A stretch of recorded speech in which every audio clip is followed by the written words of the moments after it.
Assalamualaikum warahmatullahi wabarakatuh. Berjumpa kembali dengan channel PKH Tari Sidoarjo, channel yang memuat informasi bansos, edukasi tentang bansos, bansos PKH, BPNT, dan bansos-bansos lainnya. Terima kasih sahabat-sahabat semuanya yang telah bergabung, dan yang baru bergabung sahabat-sahabat semuanya, jangan lupa tekan tombol like, subscribe, dan juga komentar-komentar. Jangan lupa tekan tombol loncengnya ya, atau notifikasi. Sahabat-sahabat di sini tentunya kita akan berdiskusi di kolom komentar dengan penuh hati, dengan senang hati ya. Kami akan mencoba berdiskusi di lewat kolom komentar.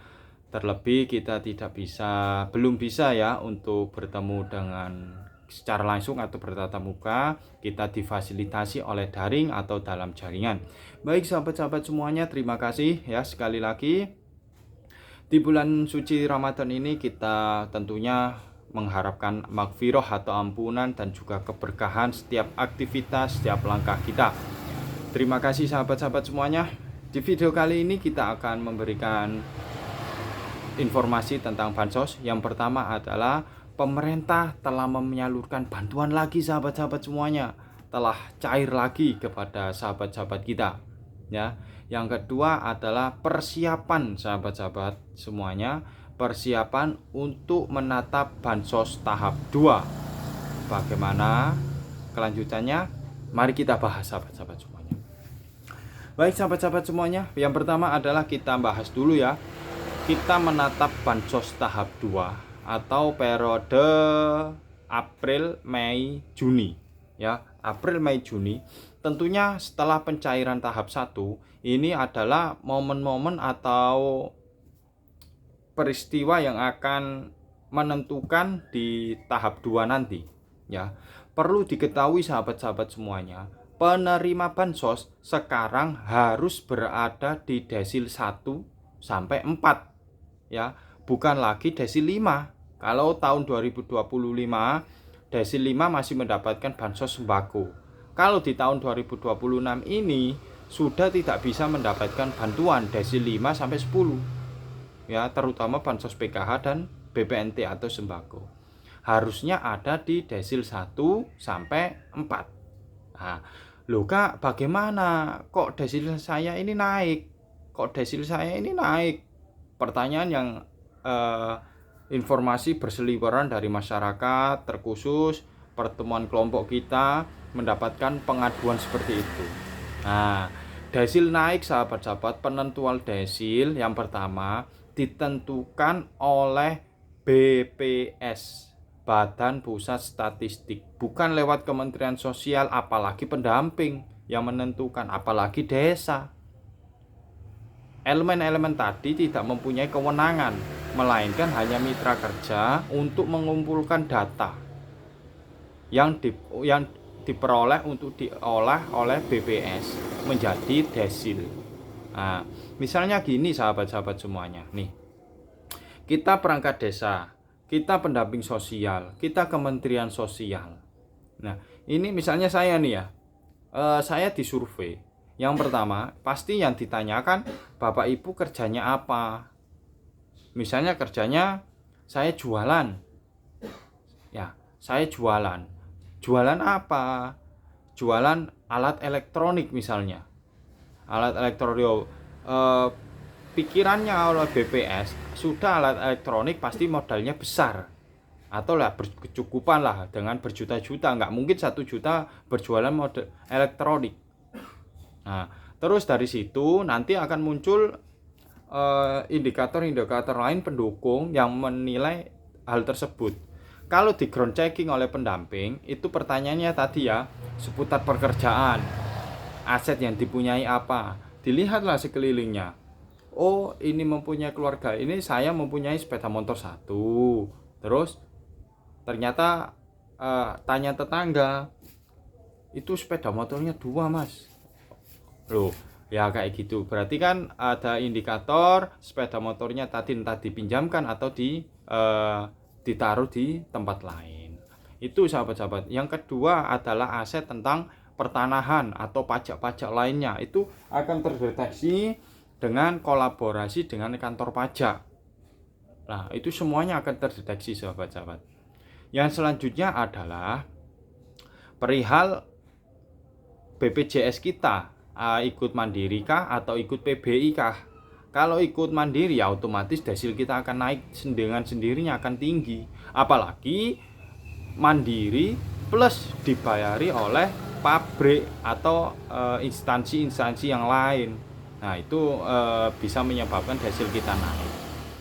Nah, solusinya bagaimana, Mas? Ini ada tetangga saya yang benar-benar layak, tapi dia tidak bisa atau gaptek, ya, tidak mengenal teknologi. Apa yang harus kita lakukan sebagai tetangga, sebagai kerabat, sebagai perangkat desa? Ya, hal-hal tersebut bisa kita ajukan lewat aplikasi cek bansos dengan usul dan sanggah. Usulnya adalah keluarga tersebut kita usulkan agar bisa mendapatkan bansos. Kalau keluarga tadi kita bantu, menunggu giliran untuk ground checking ya lama, sahabat-sahabat semuanya. Tahap berikutnya belum tentu dia dapat bansos. Ya, kalau kita sebagai tetangga atau saudara tidak mendorong data beliau untuk diupdate, untuk diperbarui. Seperti itu ya sahabat-sahabat, mekanisme dasar ya, tidak ribet sahabat-sahabat semuanya dipermudah, cuman butuh proses. Pengajuan hari ini di bulan Maret, antara bulan Mei sampai Juni akan sudah keluar untuk dilakukan ground checking.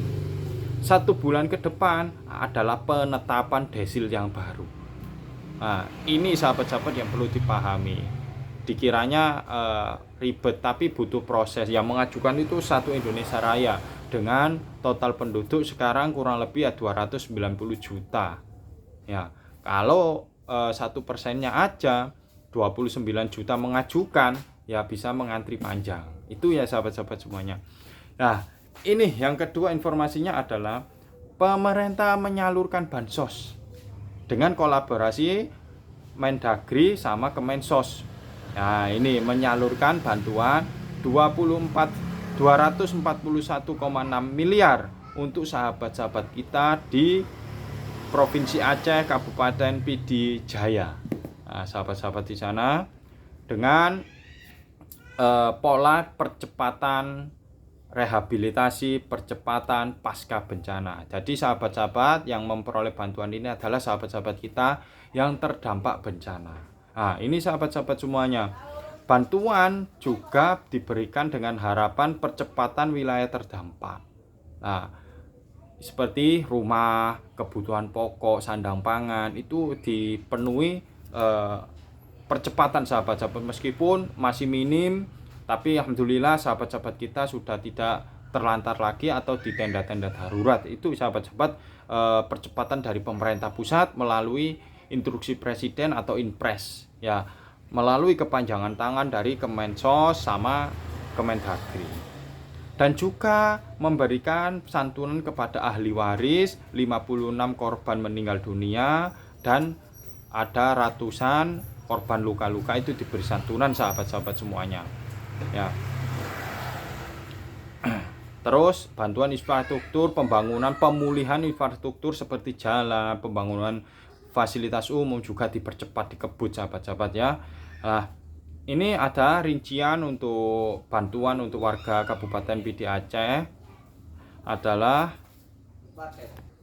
rincian bantuan untuk warga Kabupaten Pidi Jaya Provinsi Aceh. Nah, ini bantuan stimulan sosial ekonomi bagi 18.839 kepala keluarga sebesar 94 miliar 195 juta rupiah. Bantuan jaminan hidup untuk sahabat-sahabat kita 66.629 jiwa sebesar 89 miliar 949 150.000 rupiah. Bantuan isian hunian rumah hunian sementara bagi 18.839 KK sebesar 56 miliar 517.000 rupiah. Nah, jadi sahabat-sahabat, ada bantuan lagi yang sudah disalurkan Kementerian Sosial. Jadi sahabat-sahabat semuanya, di samping menyalurkan PKH dan juga BPNT, Kementerian Sosial mempunyai tugas yang mulia, yakni membantu sahabat-sahabat kita daerah yang terdampak, ya, selain BNPB. Oke sahabat-sahabat, itu informasi yang bisa kami berikan. Semoga bermanfaat. Jangan lupa tekan tombol like, subscribe, dan juga komentarnya. Terima kasih. Wassalamualaikum warahmatullahi wabarakatuh.